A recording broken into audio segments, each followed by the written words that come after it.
সাহায্য এই কামনাই করি ঈশ্বরের কাছে। সেই মানুষটিকে আজকে মঞ্চে না ডাকলে হয়তো অসম্পূর্ণ।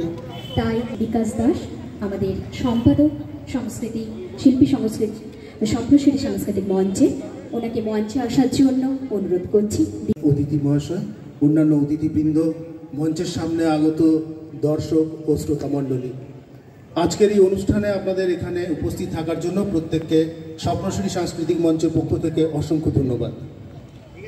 আমি আমার বক্তব্যকে মোটেই দীর্ঘায়িত করব না, অনেক শিল্পী রয়েছেন, অতি সংক্ষিপ্তভাবে আমি আমার বক্তব্য রাখব।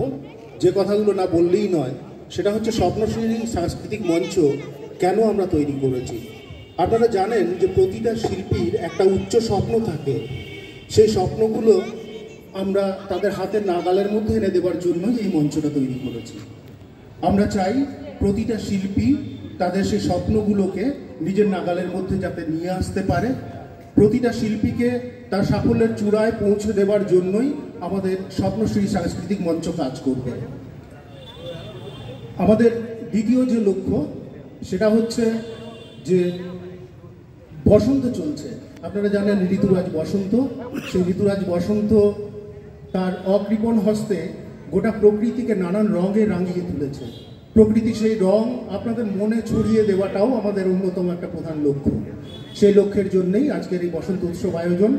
এই বসন্ত সন্ধ্যায় আমরা সাংস্কৃতিক অনুষ্ঠানের মাধ্যমে আপনাদের মনে সেই রংটা ছড়িয়ে দিতে চাই।